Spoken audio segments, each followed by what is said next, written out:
ভাই আসসালামু আলাইকুম। আমার নাম হচ্ছে ফয়সাল আহমেদ। আমার বাসা বাজুখলসি গ্রাম। আপনারা অনেকেই অবগত আছেন যে গতকালকে বিকাল ৫টা থেকে ৫:৩০টার মধ্যে আমাদের একই গ্রামের এক ছোট ভাই শান্ত, তার ৪ বৎসরের একটি মেয়েকে কিন্তু পাওয়া যাচ্ছিল না। অলরেডি তাদের পরিবার কিন্তু ১,০০,০০০ টাকা পুরস্কার ঘোষণা করেছিল, জীবিত এবং মৃত, হ্যাঁ, যদি কেউ তার সন্ধান দিতে পারে তাহলে কিন্তু তাকে ১,০০,০০০ টাকা পুরস্কৃত করা হবে। সো আজকে দুপুর পর্যন্ত কিন্তু তার কোনো সন্ধান কেউ দিতে পারেনি বা তাকে আমরা সর্বত্র এলাকাবাসীও চেষ্টা করেই কিন্তু তার কোনো খোঁজ খবর আমরা পাইনি। আজকে দুপুর ঠিক ১টা থেকে ১:২০ মধ্যে এই পাশেই কোনো কিছুই ছিল না, এদিকে হাজার হাজার মানুষ, এই পুকুরগুলাতেও খোঁজ খবর করা হয়েছে, সব পুকুর আশপাশে খাল বিল সব কিছু জঙ্গল মঙ্গল, অজস্র মানুষ কিন্তু কালকে খোঁজ খবর করেছে এবং এদিক দিয়ে যাতায়াত করেছে হাজার হাজার মানুষ, কিন্তু পাওয়া যায় আজকে পাওয়া গেছে। ওই জায়গাতে হঠাৎ করেই ওদের পরিবার কোথায় যেন গিয়েছিল খোঁজ করার জন্য।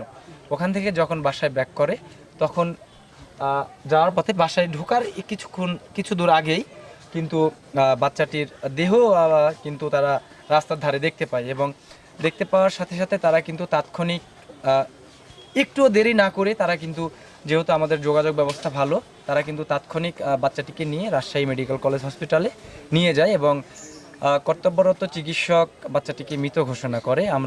আমি যখন ওই শিশুটির বাবা যখন বাসায় এসছে আর কি, তার সাথে কথা বললাম।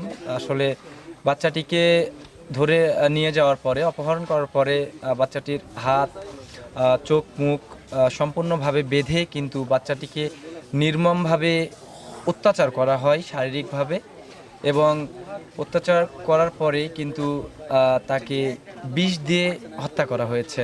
আমরা এলাকাবাসীর পক্ষ থেকে জানাই, বিশেষভাবে প্রশাসনের দৃষ্টি আকর্ষণ করি যে এই ঘটনাটির সুস্থ তদন্ত হোক এবং যিনি দোষী আছে তাকে সাব্যস্ত করে অবশ্যই দৃষ্টান্তমূলক শাস্তি আমরা দাবি করি, না কি বলো? অবশ্যই ভাই, এটা আমাদের একদম ডিরেক্টলি আমরা ফাঁসি চাই, এটা আমাদের পুরা দেশবাসীর এটা আমাদের চাওয়া। হ্যাঁ, ভবিষ্যতে যেন, ভাই আমার পার্সোনালি আমার মেয়ের বয়সও ৪ বছর, ভবিষ্যতে যেন আর কোনো মায়ের বাবার কোল খালি না হয়, আমরা এরকম একটা শাস্তি চাই।